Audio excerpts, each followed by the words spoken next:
మిత్రులారా నమస్కారం. ఆరోగ్యం అవగాహన అనే ఈ చక్కని సిరీస్లో మనకి మన కుటుంబ సభ్యులకి అవసరమైన ఎన్నో విలువైన విషయాలు తెలుసుకుంటున్నాం. ఈరోజు మనం తెలుసుకోబోయేది ఒక ముఖ్యమైనది. ఇదే శిశువుకి సీసాపాలు పట్టొచ్చా, దీని గురించి తెలుసుకుందాం. నిజానికి శిశువుకి తల్లిపాలు శ్రేయస్కరం. అయితే కొన్ని తప్పనిసరి పరిస్థితుల్లో అనివార్య కారణాల వల్ల శిశువుకి సీసాపాలు అందజేయక తప్పటం లేదు. ముఖ్యంగా తల్లి దగ్గర పాలు తక్కువ ఉన్న సందర్భాలలో, అలాగే తల్లి అనారోగ్యం పాలైనటువంటి సందర్భాలలో, ఇంకా ఉద్యోగాల నిమిత్తం కార్యాలయాలకి వెళ్లాల్సినటువంటి సందర్భాలలో, లేదా కొన్ని విషాదకరమైన పరిస్థితుల్లో శిశువు తల్లిని పోగొట్టుకున్నటువంటి సందర్భాలలో, ఇలాంటి సందర్భాలలో సీసాపాలు అందజేయక తప్పటం లేదు. సీసాపాల వల్ల పిల్లలకి అంటువ్యాధులు సోకేటువంటి అవకాశాలు మామూలు కంటే ఎక్కువ ఉంటాయి. అలాగే విరేచనాలు ఇలాంటివి వచ్చేటువంటి రిస్క్ కూడా చాలా ఎక్కువ ఉంటుంది. ఇలాంటి పరిస్థితుల్లో శిశువుల ఆరోగ్యాన్ని దృష్టిలో పెట్టుకొని కొన్ని జాగ్రత్తలు తీసుకోవాల్సి ఉంటుంది. ఒక్క మాటలో చెప్పాలంటే పాల కోసం ఉపయోగించే అన్ని పరికరాలు కూడా, అన్ని ఇన్స్ట్రుమెంట్స్, అన్ని పాత్రలు కూడా శుభ్రంగా ఉంచుకోవాలి. ఎలాంటి జాగ్రత్తలు తీసుకోవాలి వరుసగా తెలుసుకుందాం. ఒకటి, పాల సీసా. దీనిపైన మరకలు లేకుండా శుభ్రం చేయాలి. అంటే ఆయిలీ ఫింగర్స్తో వీటితో పట్టుకుంటూ ఉంటాం, అలా చేయకూడదు. మరకలు ఏమాత్రం ఉండకూడదు. ఇక బ్రష్ ఉపయోగిస్తారు కదా, మామూలుగా ఫ్లాస్క్ ఎట్లా క్లీన్ చేస్తారో అట్లాగా పాల సీసాని క్లీన్ చేసేటువంటి బ్రష్లు ఉంటాయి. వీటిని ఉపయోగిస్తూ లోపల పూర్తిగా శుభ్రం చేయాలి. ఆ బ్రష్ కూడా శుభ్రంగా ఉండాలి. ఇంకొకటి, ఎప్పుడు కూడా ఈ బాటిల్స్ వాసన వస్తూ ఉంటాయి. కాబట్టి ఈ వాసన పోవటానికి మరొకసారి ఆ సీసాని, ఆ పాలపేకని వేడి నీళ్లతోటి శుభ్రం చేయాలి. ఇదొక ముఖ్యమైన విషయం.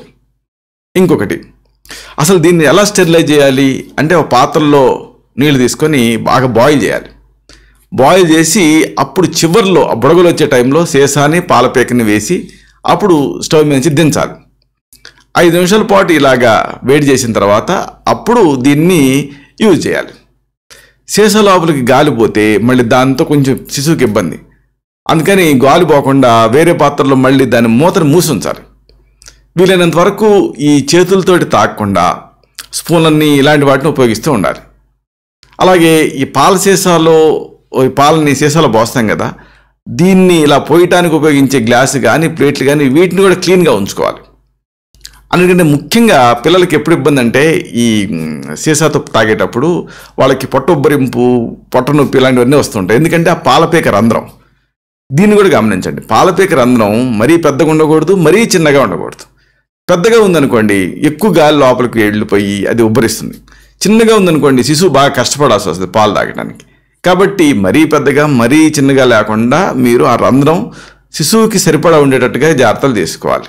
అప్పుడు ఈజీగా పాలను తీసుకోగలుగుతాడు. లేకపోతే వాంతులు, పొట్ట ఉబ్బరింపు, పొట్ట నొప్పి ఇలాంటివి అయ్యేటటువంటి అవకాశం ఉంటుంది. కాబట్టి మామూలుగా శిశువుకి తల్లిపాలు శ్రేయస్కరం. కానీ ఇవ్వలేని సందర్భాలలో ఇలాగా పాల సీసా వాడాల్సి వస్తే అప్పుడు ఈ జాగ్రత్తలు తీసుకోవాలి. ఇలాంటి మరొక ముఖ్యమైన విషయాన్ని తిరిగి ఇదే కార్యక్రమాల పరంపరలో మనం కలుసుకున్నప్పుడు సవివరంగా, సహేతుకంగా, సమగ్రంగా తెలుసుకుందాం. శతం జీవ శరదో వర్ధమానః, శతం హేమంతాన్ శతం వసంతాన్. 100 శరతులు, 100 హేమంతాలు, 100 వసంతాలు వర్ధిల్లుతూ జీవించండి.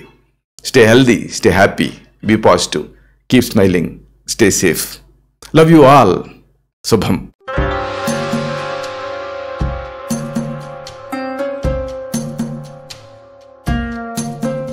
Doctor Chirumamilla Murali Manohar, MD Ayurveda, Raksha Ayurvedalaya, plot number 13, Rammurthy Nagar, CBCID colony, Hyder Nagar, Hyderabad 5,85,000. Website address www.muralymanohar.com. Phone numbers 9246575510, 9177445454.